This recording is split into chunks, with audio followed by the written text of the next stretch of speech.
if someone says to me, I think, your idea is stupid, or I don't like the way you said that, you really offended me, or something else like that, they can say that to me and I can hear it and think, oh, wow, that sounds tough for you. But I don't have to internalize it. I don't have to take someone saying your idea isn't good as saying that I am not good.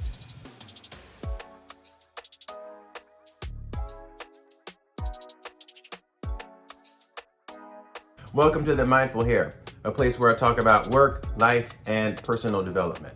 That's supposed to be a place where I thoughtfully jump around topics related to work, life, and self-development, hence the Mindful Here. I recently started reading a book called No More Mr. Nice Guy by, I think his name is Dr. Glover. I'll put up his name. I listen to a lot of audiobooks, and this one was recommended to me in Audible. And I almost didn't click on it because I was like, this sounds too corny.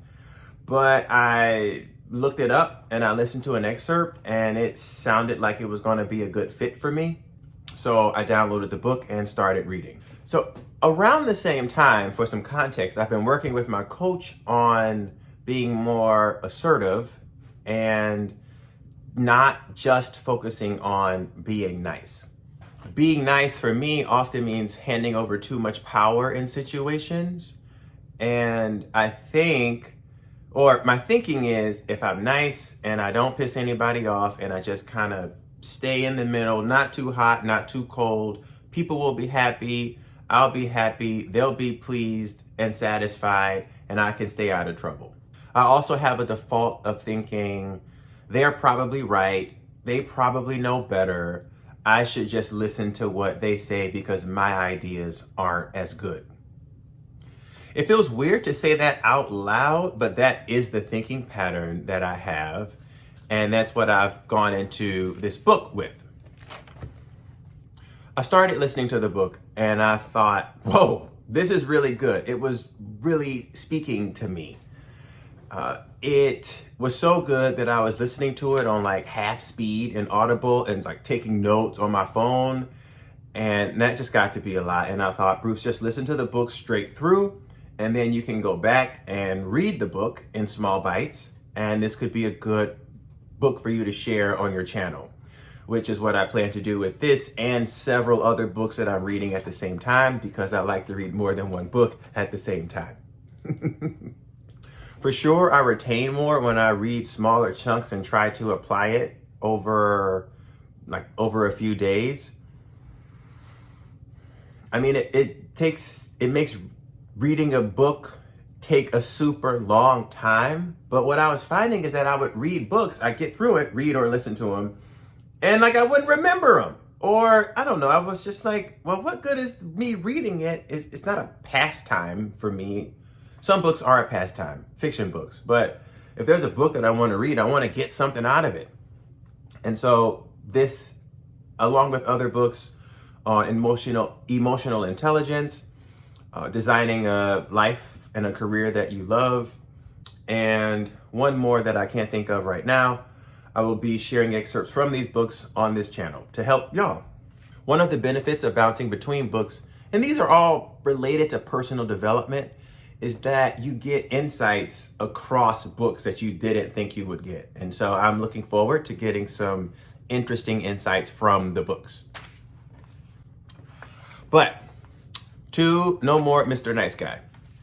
The author is, in fact, Robert Glover, and he's a therapist. And he started to go to therapy himself because he felt like he wasn't getting what he needed out of his marriage. He was at the same time seeing male patients who were also having problems in their marriage, connecting with their wives, getting the sex that they wanted. And he thought, maybe there's something here. The themes that I'm hearing across this is these seem to be guys who consider themselves to be nice guys. They feel resentful that they're not getting what they think they deserve, and now they're upset. and they're stuck in their marriages or their relationships or their careers. So he introduces us to the idea of the nice guy syndrome, and I'll read it here. It's mostly just let me try to make everyone happy.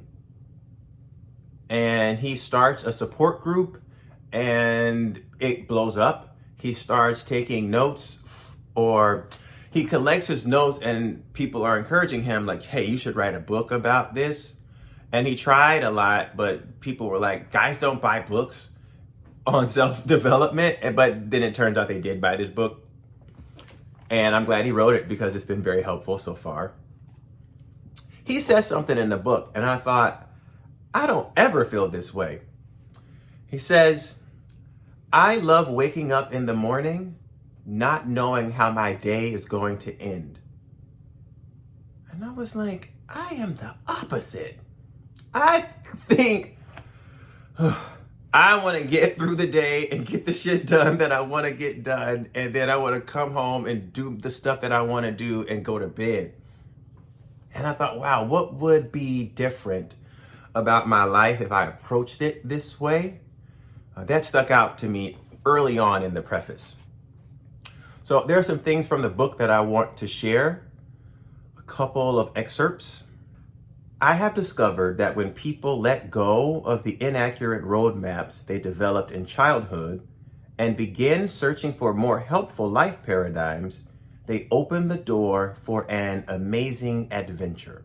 A lot of my sense of adventure comes from intellectual things, but it doesn't translate into like real practical life sometimes. In some ways, I can be very adventurous, but like in real life, it can feel like I'm more risk averse, and I don't know that I've like fully experienced everything that life has to offer. A couple of points I also or quotes I want to share from the book. Being integrated means being able to accept all aspects of oneself. An integrated man is able to embrace everything that makes him unique. His power, his assertiveness, his courage, and his passion, as well as his imperfections, his mistakes, and his dark side. And I don't know if I've explained what nice guy syndrome is. So let me explain. That's in the next chapter where he breaks it down. But basically, nice guys believe that if they are good, giving, and caring, they will in return be happy, loved, and fulfilled. The challenge, though, is that actually nobody's happy. You're not happy. Like, I'm not happy being a nice guy. And other people, like, they either presume or see blind spots that like they know I'm not happy. They are also not happy with the interaction, either because I'm not standing up to them or I'm not being assertive. So I end up feeling resentful. I end up feeling angry. I feel like life is unfair. And it's like, well, that's a bunch of bullshit, because I've been nice to everybody. I've tried to please everybody. I've done all of the things I was supposed to do. I've gone to school. I got a job. I'm nice to people. I hold the door open. All of this shit. And here I am still upset with my life, and it's not where I want it to be. And it's because of other people not getting me what I need. In this book, the basic premise is you are the reason you are not getting what you want. You are the only person who can advocate for yourself. Nobody's going to advocate for you like you advocate for you. And it's everyone's job to advocate for themselves. And he says, you might think, oh, like, well, if we're all advocating for ourselves, it'll just be one big selfish world. And I forgot what he says to counter that, but it was valid, and it's in a chapter that I'll cover at some point. But it made a lot of sense to me. And as I started reading this book, I was looking at my life and thinking about all of the ways that I go above and beyond to please people, and how I'm focused on making other people comfortable. And then sometimes I'm not comfortable. I'm very supportive and passionate about other people's dreams, but then I don't have that same kind of commitment and passion to my own dreams. And I thought, well, what the hell am I doing? I got to get my shit together. No more Mr. Nice Guy. So you might be thinking, maybe this book sounds choppy because I've explained it in a choppy way. We're going low tech. I'm back to the no teleprompter, no fancy tripod, no like notes. I don't have I have notes, but I'm looking at them and just trying to go a little bit off the cuff because I want the smallest amount of friction between me and being able to make videos. And I want to get to 10 videos. And I think I should be able to do that by the end of February, because I think this will be my 5th video. Yeah, but upon reflection, I've listened to the entire book, but I'm reading it now in smaller chunks, and will again share that with you all. I do feel like I benefited greatly just from listening to it the first time. It's interesting because you think, oh, if I just try to do everything right and try to make everybody happy, then that'll make it easy for me. But it doesn't. One other thing I thought about, and you can disagree with this, Scott Galloway, who I sometimes listen to. He's got a podcast and he's a business professor at Stern. I listened to an excerpt from a podcast he did where he was saying like what he thought men should feel like in their 30s. And that in your 30s, if you were in a room full of people, that you should feel confident that either I can kill everybody in here or I could outrun everybody in here if some shit went down. And this was before I started reading No More Mr. Nice Guy. And I thought, oh, I don't ever feel that. But generally when I'm in a room, I'm not thinking about, most times we're not thinking about I can beat everybody's ass in here. But I don't walk in with a lot of confidence. I'm very deferential. I don't want to piss anybody off. I don't want to offend anybody. I don't want to be seen as the angry black guy. I don't want to be seen as the misogynistic male. And so I really make myself small. I thought, well, what does it feel like to walk into a room and be confident? Working with my coach, I've learned some of what it feels like to be confident. But I've been scared because I thought, well, what happens if I get too confident? Then I'll be arrogant. And I'm like, I won't be able to find the sweet spot. Sometimes I think I find the sweet spot. And while my barometer is not, I should be able to beat everybody's ass in here, I do want to walk into a room and regardless of what people say about me or my ideas, that it doesn't faze me because I am secure and I am confident. There's a video of Stephen Covey, author of 7 Habits of Highly Effective People. And in this video, there's this demonstration. And so he gets this lady from the audience who has, let's say she has blue eyes and blonde hair. And so he apologizes before he starts this exercise. And again, the lady has blue eyes, blonde hair. Maybe she doesn't, but for this example, she does. And so he's talking to her and he's like, I don't really like people with brown eyes. Now remember, her eyes are blue. And he's like, yeah, I really don't like brown eyes. I just think they are the worst color. Keep in mind her hair is blonde. And about black hair, I just think black hair is the worst kind of hair to wear. It's the worst possible color, right?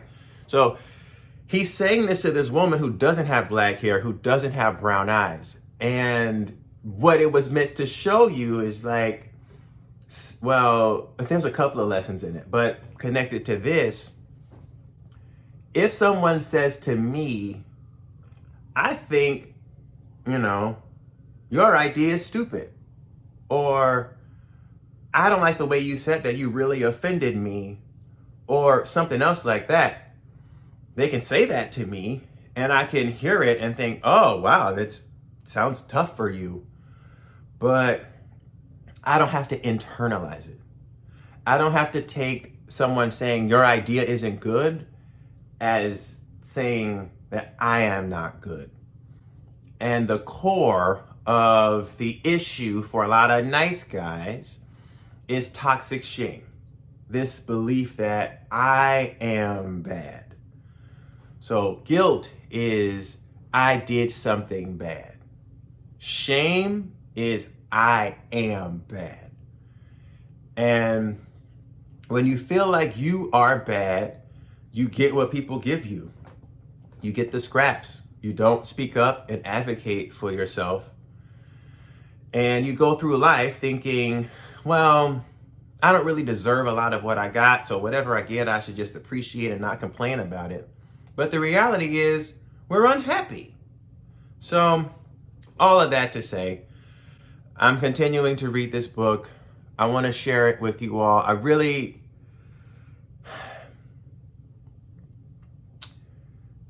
Not that I'm not already being personal. I'm making this video when I am 37. I turned 38 in 4 months. And there's so much about life that I somehow assumed I would know by now. And in some ways, 37 feels old, not like physically old, but it's like, wow, I have had a lot of years to learn stuff. And each year I learn a lot more than the year before. And I'm really shocked at how little I knew about life. But at the same time, at 37, I think, wow, I got a lot of time to apply all this stuff I'm learning. And really, I don't think, I say this in the last video I made, like, it's not done until you're dead. Some guys get it in their 40s. Some guys get it in their 50s. Some guys get it in their 60s. I don't think certainly I guess the younger you get it, the better, but I think the goal is that you get it, like just getting it. And one of the best experiences, I think, is to be able to break free of an old paradigm or perspective that wasn't adding any value. And yeah, like maybe if you're in your 50s, you're like, oh, fuck, I should have learned this years ago. And it's like, well, you didn't, but you are learning it now. And now think about the possibilities because your mind is changing, right? Isn't that kind of crazy? Right? You got this brain up here, and unless you train it to do what you want it to do, it's just kind of, I don't know, what does whatever the default is, which for me was not working. So in conclusion, I am really eager to read the rest of this book and to share it with you all. Each chapter has exercises, and I think it would be fun to do the exercises, and I encourage you to do them because that way you get the full benefit of the book. I greatly appreciate you all listening, and I look forward to talking to you again soon. Bye.